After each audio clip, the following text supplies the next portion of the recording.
and welcome to the first episode where we will be exploring the great Yolo Investments fund and its opportunities here as we go along during 2023. This will be a 12-part series where we'll be interviewing and talking to some of the great founders that belong within the Yolo Investment Group. But today, as the very first episode, we have the general partners with us here today, Julian Buhagiar, Tim Heath, and Steve Tsao. And I was thinking it would be great to start and kickstart off this kind of podcast series to discuss a little bit more with you guys, first of all, of the fund's efforts so far, a turbulent 2022, what are the expectations in 2023, and kind of like when you look at different investment opportunities, what do you look for in a founder, and where are the possibilities and opportunities in 2023? So what do you say, guys? Shall we jump into this straight away? Yeah, let me kick off here, I suppose. Yeah. Look, I think that the first thing we need to look at is, what's behind Yolo Investments and where it's come from. And obviously it's been born out of the Yolo Group with its B2C brands, Sportsbet.io and BitCasino, and they've done pretty well over the last 10 years. And we started looking at how to invest into the ecosystem around those B2C brands and really try and create that full circle to support the player journey. And that made us look at sort of B2B opportunities, whether it be in gaming, in slots or live dealer or trading or customer support or accounting software, anything to make our life easier so we can keep the customer in the center of the universe. But then it also moved into obviously crypto, banking and moving money. And that's really what we're focused on, being the three key areas of fintech, gaming and crypto. And obviously there's a few interesting emerging technologies we like to have a dabble in as well. But we've put a small team together, obviously with Steve and Julian, and we're sort of covering the different geographies around the world, all having had experience as CEOs and all having had many failed businesses, but a couple of successful ones as well. But like I always say when we're having an introduction meeting with an asset, potential asset, is our job is to help you avoid the mistakes that we've made, because we've made plenty and we've learnt from them, and strategically advise you how to sort of avoid those pitfalls, but also help you get to market much more quickly, given our distribution and our ecosystem, which I always like to refer back to. So we can help a product get that early product market fit, get the beta testers, an injection in cash flow, which is the most important thing for a startup, through that distribution, and then help guide them through to take the product to the wider market, not just sort of being within the Yolo Group sphere, but also if we're building software or investing into a product, how do we take that to a wider audience? And it's a lot of fun because we can really microscope into details of where a business model may have a problem and find out really quickly and help people pivot and avoid those pitfalls. And you're not waiting to see 3-6 months down the line what's happened. You're getting instant feedback from instant consumers and managers and whatnot to understand what works and doesn't work. So it's slightly different to a typical investment fund or venture capitalist, because we like to be very, very hands-on. But at the same time, it's about investing into the people behind the product and making sure we allow them to achieve their dreams, or certainly strive for them. And we're just there to sort of fine-tune that thinking process. Just to add here, we like inserting ourselves at one of the early stages in a company's life cycle. Tends to be around the post-product, probably pre-revenue, or maybe just slightly after they've made their first dollar. And the USP we add on top of that is then we help them scale to a point where we either hand them over to a bigger VC or a bigger private equity firm, or actually take them to a point of exit, which could be a sale, could be a merger, could be an acquisition, or even an IPO. So we like getting involved. Could be, well, in 2021, definitely. Times have changed a little bit. I think it's safe to say we're all SPAC allergic, yeah. And if anyone ever mentions the word SPAC in us as a fund, we're like, okay, thank you. We will call you. Don't worry. but I think just to close this point of, we like getting involved at a very early stage because, as Tim said, we've all been founders of small businesses and we know what the struggling points, we know what the growing pains are, but we can also help them in the more challenging times in being able to scale. And it's a fun journey. We love getting involved, but importantly, we love injecting our own personality and why not a little bit of fun as well in the process. So speaking of like helping organizations through challenges and the experience that you've had, 2022 was a very difficult year, I would imagine, to be an investor. Markets obviously came back to earth. Access to capital became much more difficult. I'm really curious to understand a little bit better, just if you would summarize the 2022 with all the challenges that it brought. Obviously, Yolo Investments is a quite crypto-heavy fund as well, with many crypto investments. Crypto definitely came back to earth. That's definitely not an overstatement. But can you talk about like the challenges that you guys faced last year, how you navigated them, and potentially what were some of the mistakes that you did during the year? Steve, I can jump in a little bit. I think we are all, at the end of the day, very core believers and supporters of the ecosystem for crypto. And in reality is, I think only a very small percentage of our investments, probably less than 5%, are even exposed to kind of the token impacts and such. I think in general, we prefer to invest into businesses, infra, technology, platform. That being said, I mean, we certainly had our share of, humble pie. And, the more famous ones would be Luna and FTX US. But I think we actually learned quite a bit from those. I think we had the opportunities at the time to enter those deals. And I think the way I would describe it in the word of crypto would be like FOMO, fear of missing out. Right. It's like all these great minds are in it. We got access. Let's get into it. What it lacked was the first part of what Julian and Tim covered, which is our connection with the founders, with the entrepreneurs, with the people.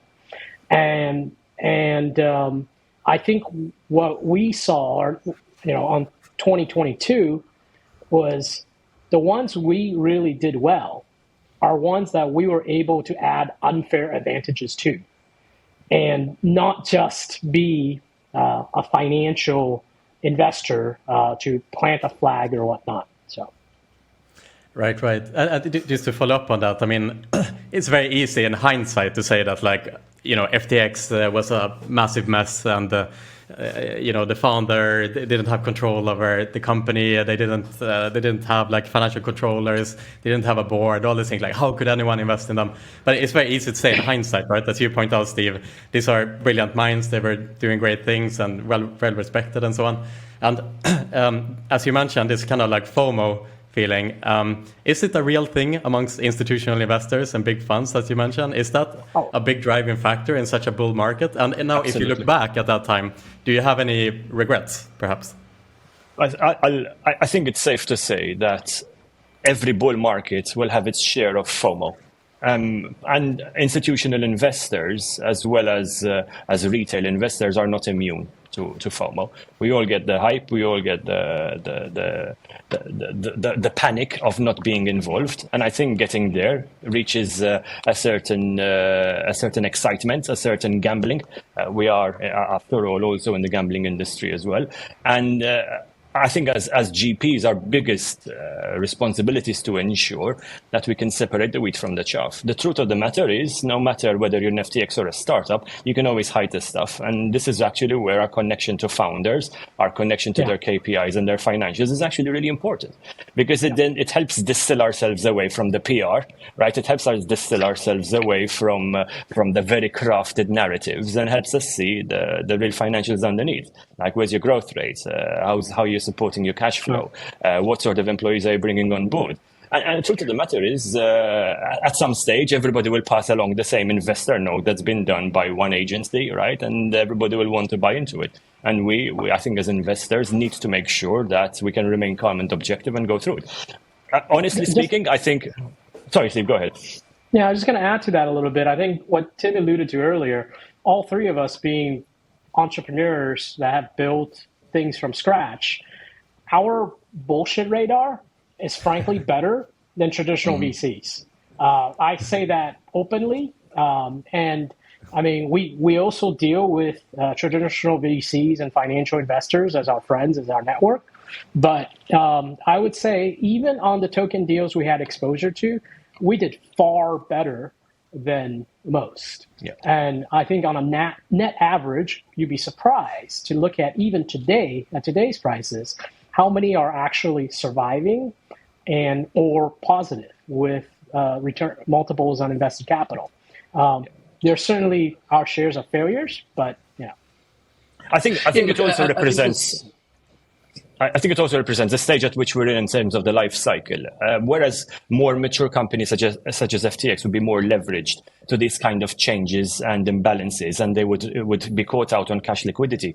You don't have that luxury in a startup. When you're in a startup, right, you're dependent on raw stats, and those raw stats are much clearer to an investor. So we'll be able to tell the health check of a startup, right, with much better rigor than, say, a more institution advanced company. So that's actually, I think, one of the few advantages of being involved with startups at a very early stage, because it actually helps us understand how healthy a business is even before you take into account market factors, if that makes sense. Sorry, Tim, I interrupted you. I was just going to say, like, if we take FTX, when we first got access to the deal, which we thought was amazing that we even had a chance to get access to the deal, right. There's Sequoia, there's Lightspeed Ventures, there's probably Tiger Global. There's some big boys in there already, and we would assume Sequoia have done extremely good extended due diligence on an asset. And that's probably what everyone thought, right?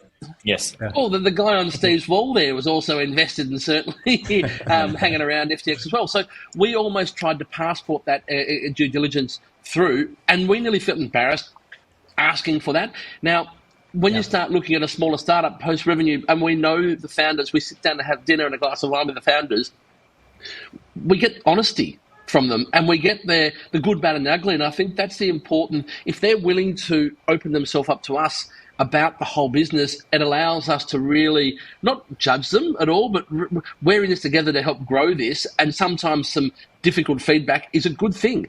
But when you get to an FTX stage, it's very, very difficult to even. I mean, we never talked to Sam. We were talking to another guy there, and that was we felt privileged enough to be there. So. Yeah.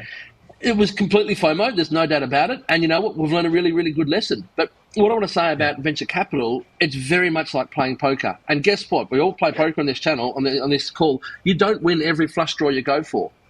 All you need to do is win 65, 70% of the hands you're putting your money into for a good ROI at the end of the day, and then wait for that one big pot.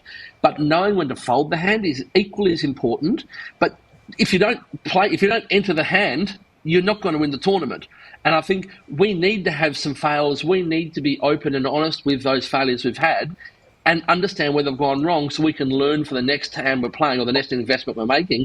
We don't go all in on a bluff. We are calculating our risk versus reward and learning from it every single time. And then the key to our equation is then bring that ecosystem of investments together to actually cross-pollinate the B2C operator with the slots company, and actually we're the trusted value glue in between them that I can say, oh, meet him, meet them, you guys should do a deal, and this is a deal you should do because it's fair for both parties. And we actually remove all the bullshit and just say, go and make business.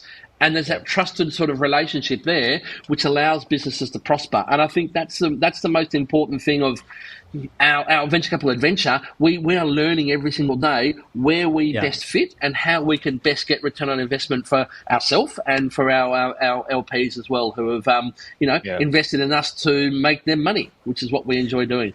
So Tim, has your investment thesis changed now based on the experiences in 2020, 2021 and 2022 when the markets were different and you went through these kind of mistakes in 2022, so to say? Do you view investment differently now? Not really. I don't think FTX was a mistake. On paper, it was the darling of the industry. Right. And I think they got too greedy in about June last year. They got tied up in the Luna fiasco as well. They simply tried to leverage and cover a position by leveraging the FTT tokens, which had no inherent value.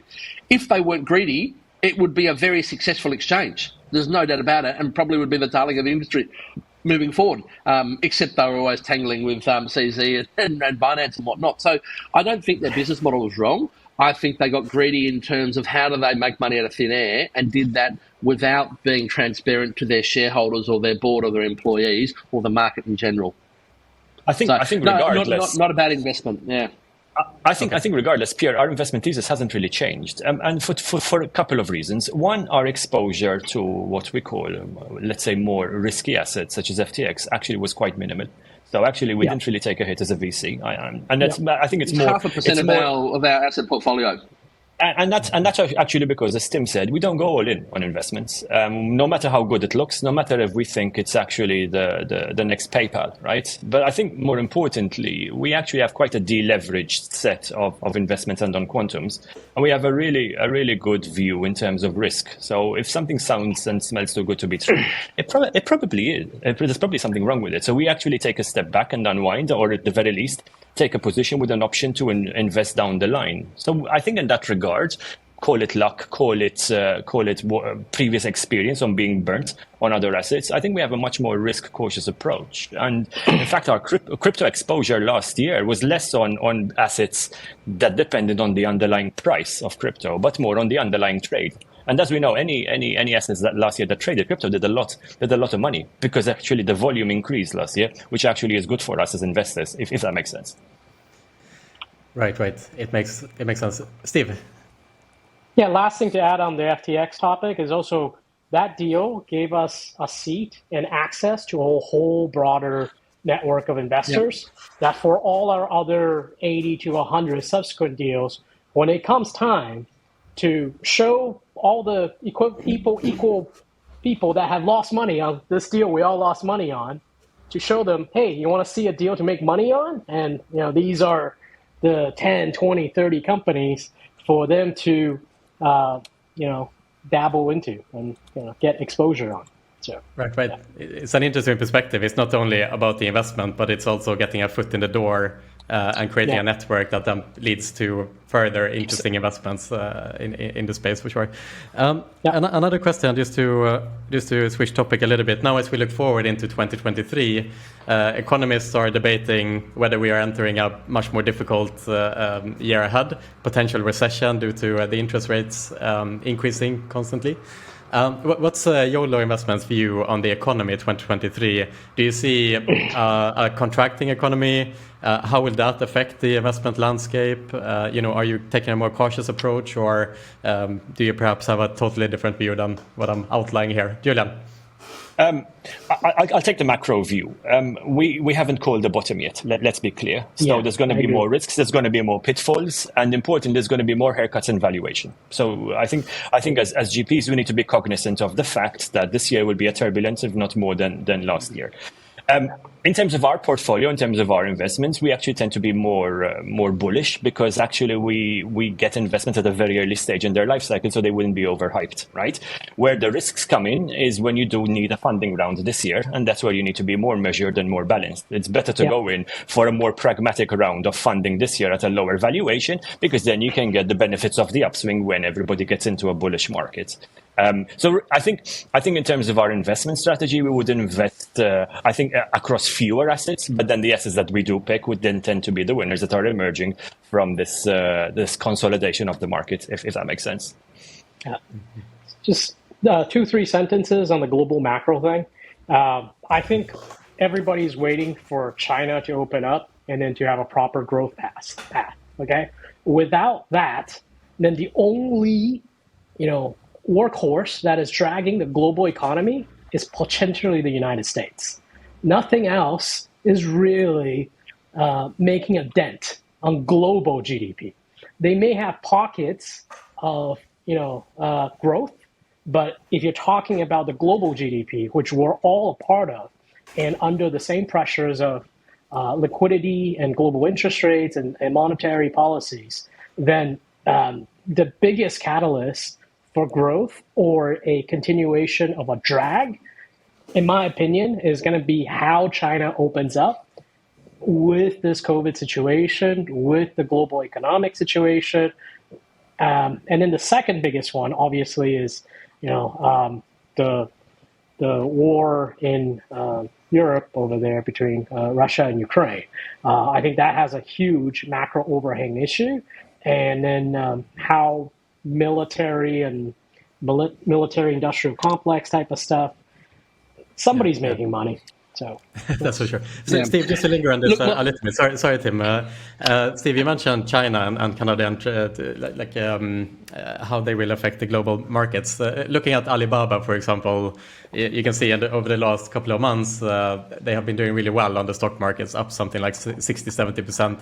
Especially the last couple of weeks, they are up like 30% on the markets. And I suppose from an investment point of view, what investors are scared of in regard to China is that some of these publicly traded companies may be delisted from stock markets, and the Chinese government takes a much more kind of cautious approach. Yeah, what do you think? So my reference point was not to any of the stocks or stock markets of the China companies, but more about how the growth of the China economy might impact the other companies, whether they be Mercedes, Microsoft, and then the cascading impact of that.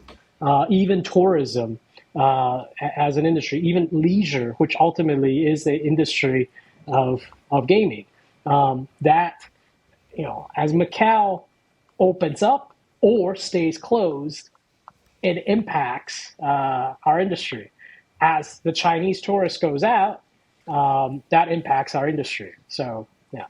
Yeah, exactly. And I suppose the Chinese government hasn't been consistent enough for investors and its economy to feel confident enough. For example, what's going to happen in Macau is very difficult to say because of the inconsistencies by the Chinese government. Trust me when I say the Chinese government does not give a damn about outside investors. Does not occupy 0.01% of their mindset. Okay, fair enough.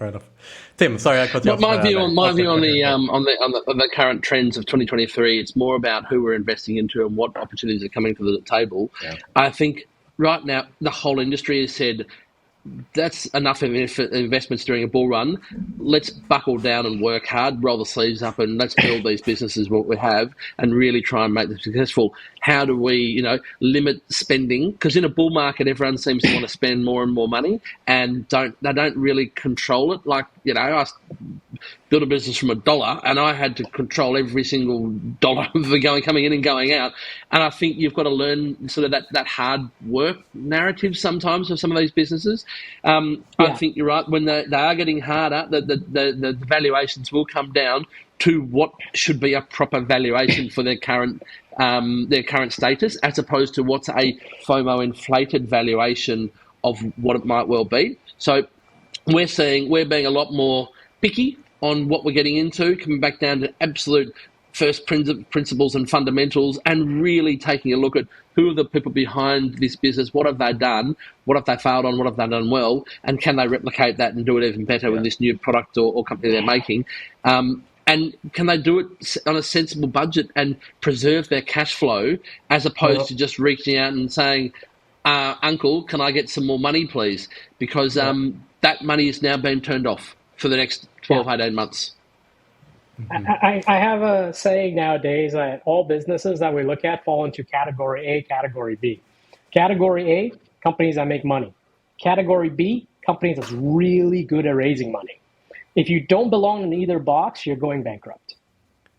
Like, I mean, that. Like, if you're not good at raising money and you don't know how to make money, you're going to die, right? So, Steve, can I ask you about that more? So there's kind of like two ways to build a company, I suppose. One of which is to grow top line, which then enables you to increase your valuation, which then enables you to raise capital, which then enables you to invest in your top line. That I would put in category two. Right?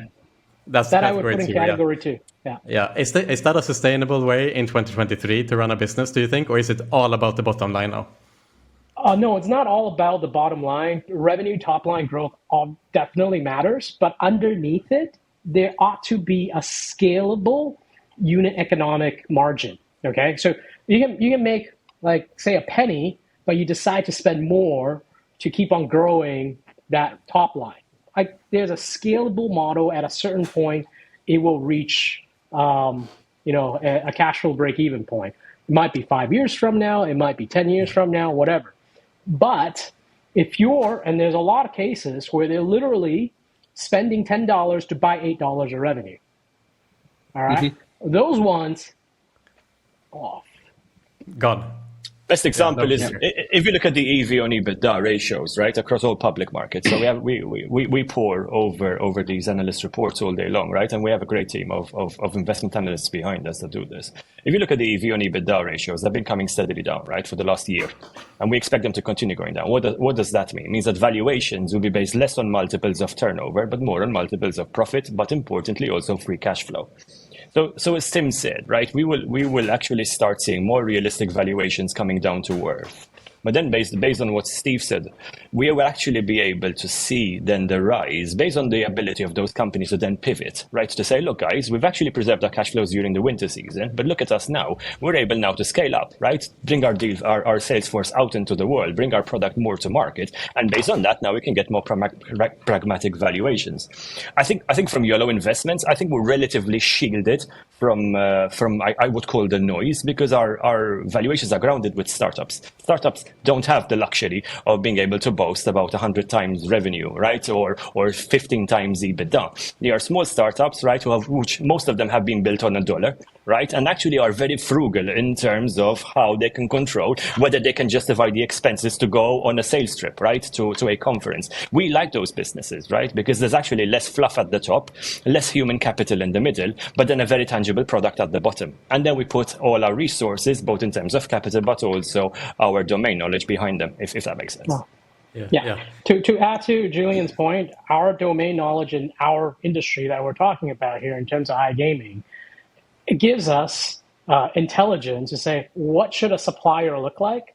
What should an operator and a brand look like? What should be a platform look like? Okay, it's hard for somebody to pitch us, well, we're going to keep on making revenue, and then just please give us a 20x on that revenue because, you know, Uncle Bob is giving us that valuation. You know, we've seen enough of it. We have enough grit, enough blood, enough scars in this space. All four of us do. That, you know, we have a better sense of reality versus like, let's say a California investor looking at the latest casino tech and giving it an excessive valuation. Right? Oh, no. Looking at which we should introduce to all our deals, by the way. The TAM is the other thing. One thing I love that we do, you know, I think we're invested in 8 slot companies now. We actually look at that product life cycle and we look at the metrics around how much a slot game costs to make, what a good launch of a slot game takes, how long should go to QA, how long should go to certification, how long should go in making the first 100,000 turnover, whatever it is. And we can not necessarily, here's all open books of all our companies, but we can say this is the benchmark on those 6 points of the journey. Here you are or here you are, and that identifies what they need to work on and improve. And it's the coolest thing because it's nothing difficult. It's just saying this is what others are doing on an anonymized basis. This is where you're at. That's what you need to fix. If you can fix that cost of building a slot from 50,000 down to 35, now look at the revenue you're going to make if you get that distribution. You're making money. It's really simple. Yeah. All right. Just to turn the coin around. I mean, from a founder's perspective, now how do you navigate the situation as it is now in the economy, where again previously it was kind of the founders' market where it was easy to access capital as long as you had a kind of like a half okay idea and some motivation and a good reputation. But today, like in you guys' experience, you deal with so many founders, and I'm sure you've seen all the mistakes. I'm sure you've seen all the successes. Is there any kind of like red thread in the founders that you guys see in how they choose to build their organizations or so on? I'll go first on this one. If times get hard and a founder or a management team say, we just need to raise more money, that's a red flag. I want to see, first of all, this is how we're going to make money. Because if you can make money in a bad environment, I think Julian said before, you can make a lot more money in a bull market. So I don't want the founders taking the easy way out saying, oh, if we just raise more money, we have this in the pipeline that's going to work. I want to see them actually go and do 12 hours a day and show that they can make a positive EBITDA even on a small scale and show us the model works and get that revenue in and then worry about the fluff elsewhere. But if the first thing is, oh shit, we're out of money, we need to raise more money, let's spend months and months on doing all the pitch decks and the investor meetings and the road shows, they're not building a business. And that's what I look at, especially just personally. Yeah, look, from a founder's perspective, it's very easy to lose sight of the ball. If you continue looking to raise capital, as opposed to actually seeing how you're going to expand your product, take it to market, hire the best talent in the industry, that's normally a red flag for us. Our best indicators, the green flags, are actually founders who are unwavered by any macro circumstances and are just intent on pushing out their product to the market. That's normally someone and entities that we normally back. But importantly, we push our support and our operational cost too. And it also means that these founders are typically well-weathered people who are grounded in reality, right, and don't believe that they are bigger than the business they represent. And that's something that we actually have. We've got this unspoken rule called the no dickhead policy, right, which actually happens in the very first meeting, which is why us as GPs, we take the first call when an investment happens. We need to understand that we can see eye to eye with investors, but importantly, these investors are grounded in reality. We've backed some of the best early stage startups in both fintech and in gaming, purely based on this ideal. Because we've been founders, we've been penniless, we've reached points where we couldn't raise capital. So we need to be able to understand that taste of failure and actually see it in other founders. And if other founders have it, and they can tell us about their war stories, but importantly show a level-headed of pragmatism and understated entrepreneurship, so we know they are great people without them actually telling us, then we normally have a winner. Because when circumstances like what we're having in the outside world right now are facing, we know these people will persevere. This is what picks the winners, and we're hoping we're backing some of those winners right today. Amazing. I love that. I think there's yeah, go ahead, Tim. There's an interesting one. I love it. When you get a pitch deck in, sometimes people make this most beautiful presentation and it's 60 pages of graphs and this and that and blah, blah, blah, blah, blah. Others come in, it's a one-pager. This is the problem. This is our solution. This is what we need to do to achieve that solution. And this is what we think it can do. And you know what? Those 10 dot points are enough to invest on. Because 60 pages don't mean shit to me. Sorry. I was going to ask that. Like, how important is the pitch deck? Yeah. How important is the pitch deck? How long do you look at the pitch deck on average? 3 minutes. Yeah. I want to see how the person. It's like writing a CV. Can I identify the problem, and then can I identify a solution to the problem? How are they thinking through that? That's all I want to see out of it. Yeah, it makes sense. Just to your point here, I've been following Yolo for a long time, and this no dickhead policy is a good and interesting policy, and I wanted to enlighten the dear GPs of a very good litmus test that you can do in order to find out if someone is indeed a dickhead. Have you heard about the shopping carts litmus test? I suppose not. Okay.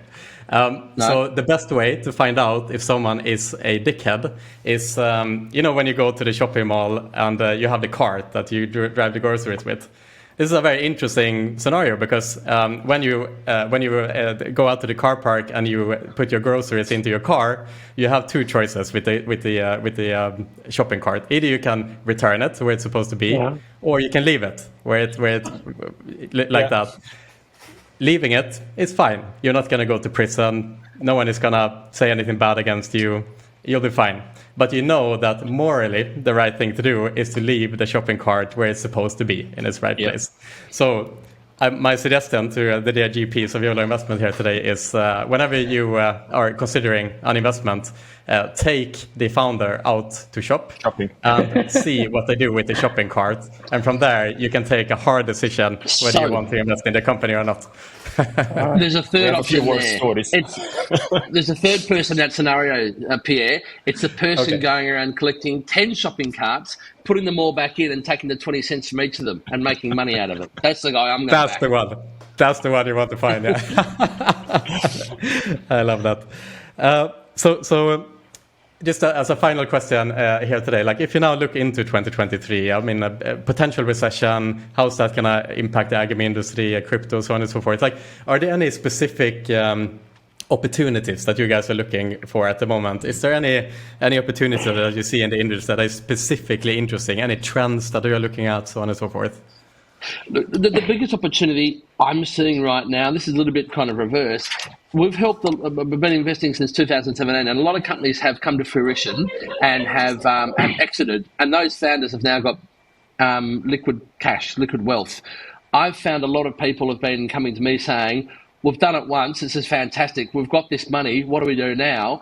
Can we invest into Yolo Investments and become a mentor of and a part of that ecosystem as a mentor, part of that ecosystem as an LP, limited partner, and work with you, Tim and Julian and Steve, on investing in the next round of startups? I think right now that's the opportunity, because there are very, very good deals out there if you can find them, and building that network around you. But yeah, we're getting a lot of inquiries about, we've re-domiciled ourselves to Guernsey now under a regulated fund, simply because there's more and more people wanting to invest into what we're doing and come on our journey with us, and not just put the money in and be silent, but actually be, as I said, a mentor. And I think it's a really exciting role for a founder who's had that exit to then still get their feet wet, but without all the HR and policies and processes and all that crap that you're going to go through, but really the essence of making a business. And we're really enjoying that kind of network of mentors that we're building around us as well. That's the opportunity in my view. Look, 2023 is quite an exciting year for us, particularly because we know that there's going to be a lot of consolidation and, in so doing, M&A activity. And we've already started to receive what essentially are bear hugs from would-be bigger buyers wanting to buy some of our more prized investments. It's a challenge for us, because our biggest challenge is to ensure we can stave off our investments and their valuation as long as possible. But for us, it's exciting because we know we're reaching the end of a journey for some of our investments that are going to reach what essentially is a very valuable liquidity event. So for us, it's going to be a great year. We're looking at it with, let's say, cautious optimism, because we know that it's going to be a year of downsized corrections, more bust ups, but importantly, more failures. But we also see a lot of M&A activity as well, and some of our assets that we've been holding to for a while, we know we're actually going to be reaching some very exciting liquidity events for them, if that makes sense. Yeah. I think the three areas that we discussed, fintech, awesome. Most of the world remains unbanked, okay? And banks, traditional ones, plainly suck. So for us having an ability to disrupt into that, both as a supplier, operator, investor, is tremendously interesting for us in multiple markets and multiple populations across the world. iGaming, massive.